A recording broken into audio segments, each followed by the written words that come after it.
The pearl necklace had been missing for 2 months.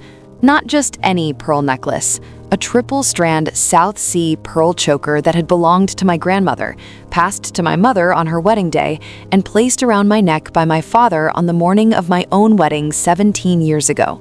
It was the kind of heirloom that doesn't have a price tag because no amount of money could replace what it carries. I had searched every drawer, every jewelry box, every corner of our home in Greenwich, Connecticut. I had called the jeweler who serviced it annually. I had cried alone in my closet at midnight, convinced it was gone forever. I found out exactly where it was on the day we buried my mother. She was sitting in the second pew of St. Michael's Episcopal Church, pew number 2, not even having the decency to sit in the back, wearing my grandmother's pearls around her neck like she had earned them. 31 years old, copper red hair, ivory silk blouse. The kind of woman who is always slightly overdressed for every occasion because she wants to make sure you notice her. I noticed her. "Who is that?" I whispered to my sister Dana, gripping her arm hard enough to leave a mark. Dana's jaw went tight. She already knew. I could tell by the way she wouldn't look at me. "Claire," my husband Thomas appeared at my elbow, voice low and careful, the way you speak to someone you're afraid might shatter. "I need to explain something before the service." I turned and looked at him, really looked at him, for the first time in what felt like years. Thomas Hargrove, 52 years old, senior partner at the most prestigious architecture firm in New England. The man I had put through the lean years, the rejection letters, the failed pitches, the rebuilding. The man I had chosen when he had nothing, long before he became someone worth choosing for the wrong reasons. Her name is Vivian Alcott. She works at the firm. "Claire, I swear to God, this is not. She's wearing my grandmother's pearls, Thomas." The silence that fell between us was so complete, I could hear the organ warming up at the front of the church. The opening chords of Ave Maria filled the nave, my mother's favorite hymn. "I can explain that too," he said. "At my mother's funeral," I said, very quietly. "You brought her to my mother's funeral?" He didn't answer, which was its own kind of answer. I walked down the aisle alone. The church was full. Eleanor Whitfield had been beloved in this community for 40 years. She had taught Sunday school, chaired the library board, organized the Coastal Preservation Society, raised money for the Children's Hospital every Christmas without fail.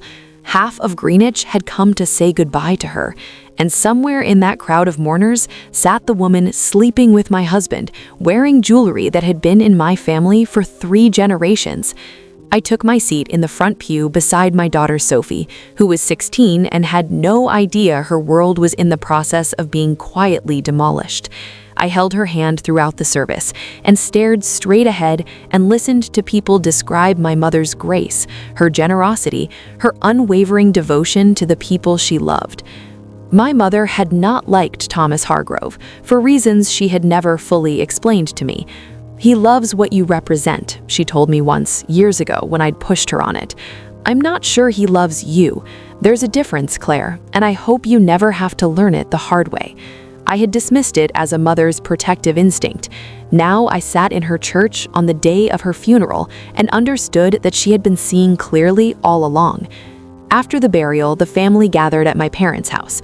My father, Richard, had passed 6 years ago, and my mother had continued living in the house they'd shared for 43 years, refusing to leave it, refusing to sell it, refusing to stop setting 2 places at the dinner table on holidays out of pure stubbornness and love. The house was full of people. Food covered every surface. My aunts moved efficiently through the kitchen. Old family friends gathered in the living room telling Eleanor's stories, laughing and crying in equal measure. Thomas found me in my mother's study.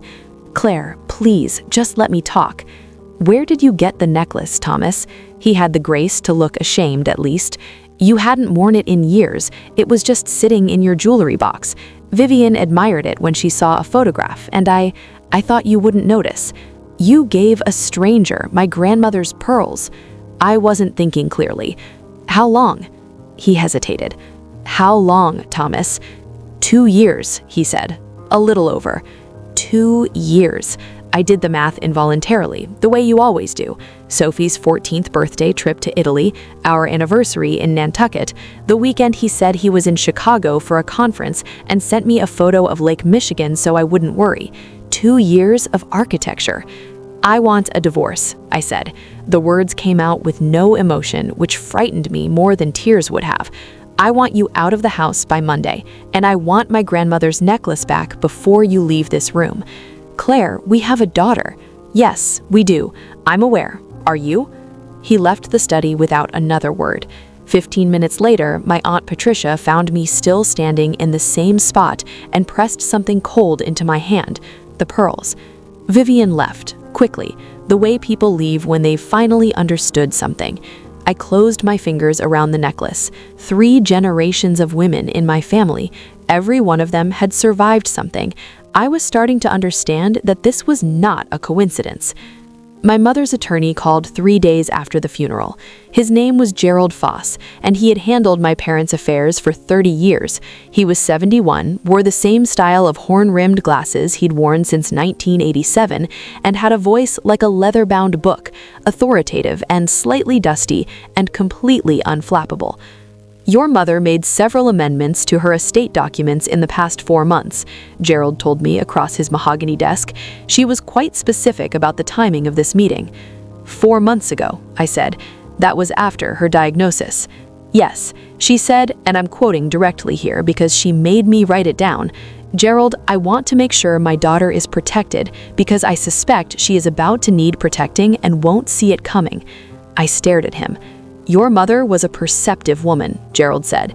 He walked me through the documents. My parents' estate was not ostentatious, but it was substantial. The Greenwich House, a property in Vermont they'd owned since the 1980s, investment accounts accumulated over decades of careful living, my father's life insurance, my mother's own trust fund from her family.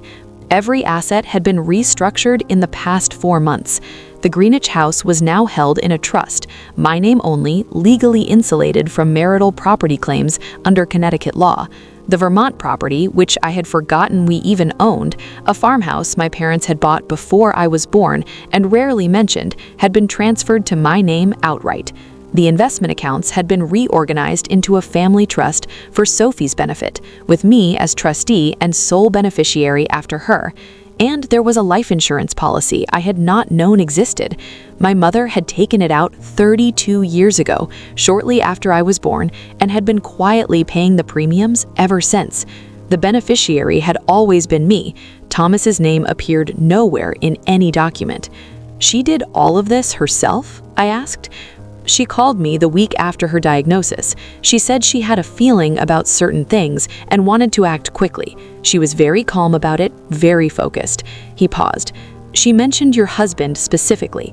She said, again quoting, Thomas has always had expensive taste and other people's money funds it. I won't have him funding it with Claire's. I laughed. It came out of nowhere, an involuntary burst of something that was grief and love and recognition all at once. My mother had done all of this without telling me, without alarming me, without asking me to choose between the life I thought I had and the truth she had already seen. She had simply, quietly built me a floor to land on. Thomas's attorney contacted me 10 days after I filed divorce. The letter was 12 pages and very aggressive, as divorce letters tend to be when one party believes they have leverage they do not actually have. I forwarded it to Gerald. Gerald's response was 4 pages long and surgically precise. By the time his letter had finished outlining the trust structure, the property transfers, the legal insulation of every Crawford family asset, and the specific Connecticut statutes governing marital property exemptions, Thomas's 12 pages had been reduced to approximately nothing. His attorney called Gerald directly after receiving it. The call, Gerald reported to me afterwards, was quite short. Thomas received his own salary history, his personal investment account, which was modest, his car, and his drafting equipment. The Greenwich House, which he had always referred to as our home, had technically never been his at all. My parents had purchased it as a gift when we married, and had retained a legal interest that passed to me upon my mother's death. Thomas had lived in it for 17 years on the basis of a generosity he had not understood and not deserved. He moved into an apartment in Stamford in November. Vivian Alcott, I was told by mutual acquaintances, with the gentle cruelty that social circles specialize in, had ended things shortly after the funeral. Apparently, the version of Thomas she had fallen for, the Greenwich partner, the established man of means, the life of comfortable abundance, had turned out to be considerably less substantial than advertised. I did not feel satisfaction at this exactly. What I felt was something closer to recognition, the same thing I felt reading my mother's will, the same thing I felt holding my grandmother's pearls in my father's study. I told you so from a woman who had the grace to never actually say it. Sophie took it the way teenagers take things, loudly at first, then quietly, then in ways you don't discover for months. She was furious at her father, which was appropriate. She was also furious at me, which was less logical but equally appropriate, because that's what 16 is. We went to family therapy and said hard things in soft rooms and gradually found our way back to each other on the other side of something neither of us had chosen.